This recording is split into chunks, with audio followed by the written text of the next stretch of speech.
Bonjour tout le monde, mon nom est Sébastien Amour et aujourd'hui, on va parler de pneus. Il y en a pour tous les goûts et tous les besoins sur le marché. Un pneu a une influence directe sur le feeling, le confort et les capacités de votre vélo. On va regarder quelques compagnies en particulier et je vais vous recommander les setups que moi je trouve qui sont utiles au Québec pour un style de riding un petit peu plus enduro. Chez la très populaire compagnie Maxxis, ce que je vous recommande, c'est le Maxxis Assegai en avant et un Maxxis DHR2 à l'arrière.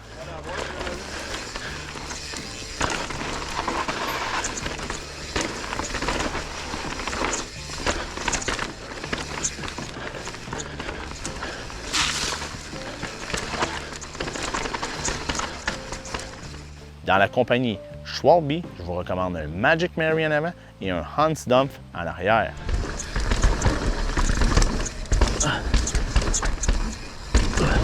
Chez Continental, on va avoir une discussion de différents setups.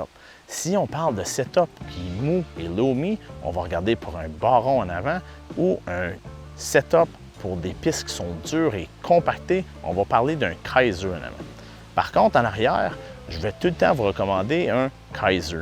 Chez Continental, il faut faire attention avec le tread pattern. Par exemple, si on prend le pneu baron, on se retrouve avec deux treads totalement différents à cause de la largeur du pneu. En 2.4 et en 2.6, on a des treads totalement différents. Il faut faire attention à ce choix-là quand on achète chez Continental.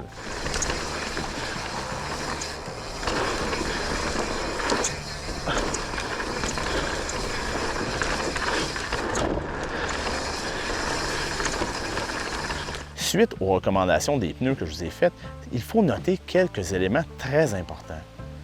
Tout est dans la pression que vous mettez dans vos pneus. La bonne pression de pneus est essentielle. Trop de pression, on dit bye-bye à la traction et le confort. Trop peu, et le comportement du vélo devient imprécis et mou, en plus d'augmenter le risque de crevaison. Ceci dit, la bonne pression des pneus est influencée par de nombreuses variables, dont le poids du rider, le type de trail qu'on fait et également la taille du pneu. Si le pneu est en 2.4 ou en 2.8, on ne parlera pas de la même pression dans le pneu pour avoir un comportement similaire. On arrive ici sur une slab, on y va doucement, on a une bonne position de base. Voilà, on arrive à la deuxième.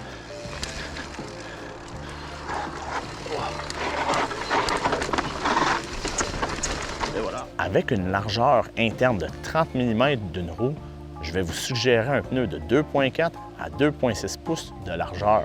Les features noires, qu'on est capable de passer à côté par la gauche. Le casing est comme la colonne du pneu. Il influence sa structure et sa forme, également sa stabilité en ferrage, son poids et la protection qu'il nous offre contre les crevaisons. Il n'y a pas un pneu qui convient à tout le monde. Par contre, on est capable de trouver un pneu convenable pour tous les riders. Et voilà. Ne choisissez jamais votre pneu en fonction seulement de son poids. Prenez plutôt en considération votre poids, votre style de riding et également les conditions normales dans lesquelles vous pratiquez le vélo de montagne.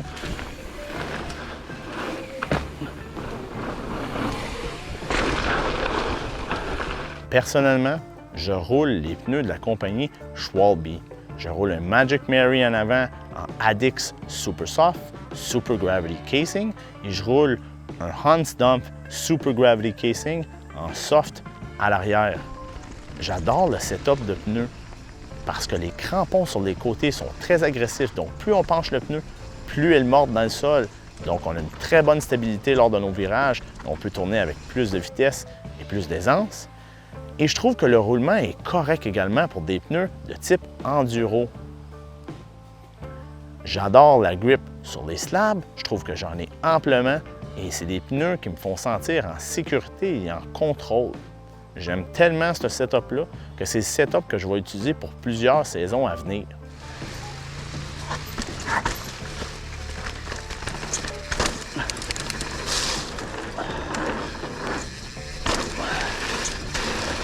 On le sait tous, le choix de pneus est un élément personnel. Par contre, prenez en considération votre poids, votre style de riding et les conditions normales dans lesquelles vous roulez quand vous faites vos sorties de vélo de montagne. Ça va vous permettre de mieux identifier le pneu qui va répondre à vos besoins. Je vous ai donné quelques setups que je vous recommande si vous roulez du type enduro. Sur ce, je vous souhaite une bonne saison et à la prochaine. Cheers!